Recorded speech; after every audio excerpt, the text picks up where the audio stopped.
Paulo, ipinakita ang suporta at nagbibigay lakas kay Kim. Ayaw masasaktan at mababash ang aktres. I'm overheated,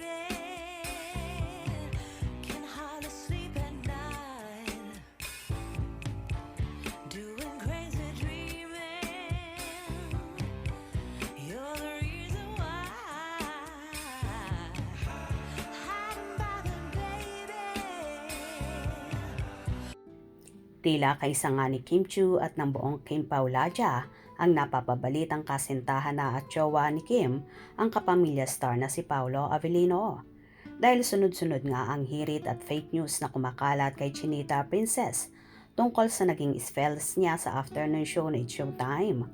Nagtrending nga ang actress dahil sa salitang deserve na inuugnay agad sa dating Pangulong Rodrigo Duterte tungkol sa pagkakaaresto nito, kung kaya binash ng todo ng diehard Duterte supporters at inatake si Kimi.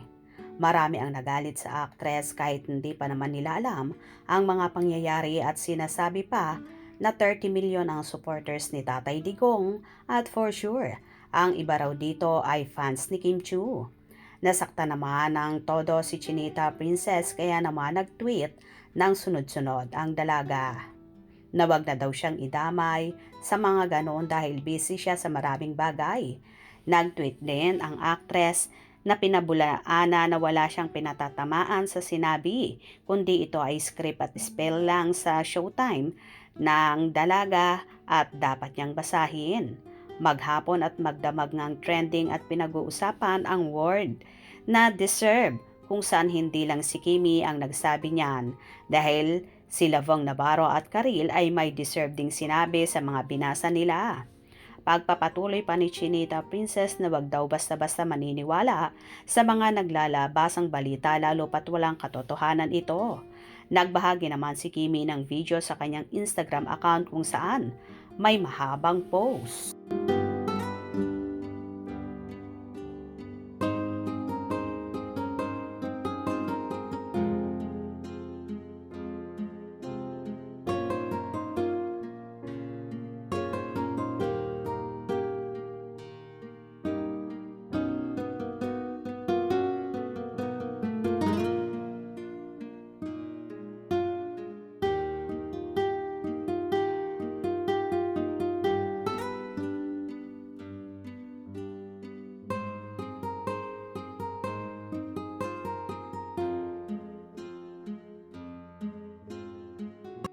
Ayon kay Chinita Princess, this song hits different today. When your mind is strong, your body follows, and your heart finds the courage to endure. No storm lasts forever, and neither will your struggles. Rise, push through, and show the world the unshakable force with you. Solid, 10 kilometers run in 12 dig. Kali, weather, ay. Have a great day, everyone. Just a reminder, hashtag fake news is spreading so fast and a lot of people, including us, in the entertainment industry are getting hurt because of it. Before you like, share, or comment on something, take a moment to think. Is this true? Is this helpful? Spreading false information only adds fuel to the fire. Let's choose truth over lies and kindness over hate. Agad namang nagkomento rito si Paulo ng braso na tila ba ang ibig sabihin ay laban lamang at nasa likod siya ni Chinita Princess. Pinagtanggol naman ng Kim Pao supporters ang dalaga at kahit nga si Paulo ay hindi mapigilang mapakomento. At sinasabi lang kay Kimi na nandyan lang siya sa likod ng actress. Na ayaw ng aktor na nababash at nasasaktan ang dalaga.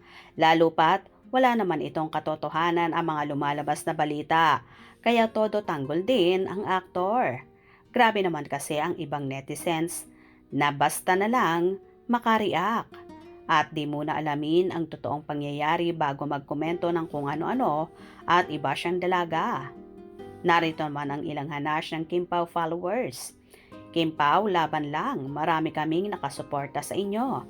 Kasi kababayan ko si Kimi. Be strong, Kim Pao.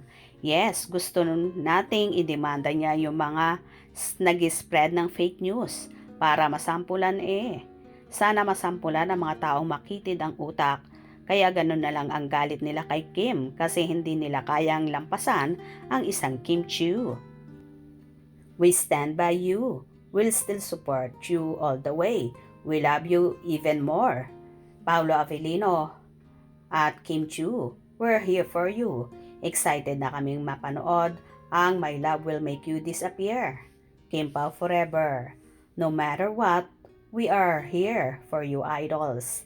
Laban lang, Kim Pao. Tila sa ipinakitang yon at ikinomento ni Paolo, siya ang nagpapalakas ng loob ni Kimi sa mga bagyong dumarating at pangbabash sa dalaga. Hope you enjoyed. Please subscribe for more info.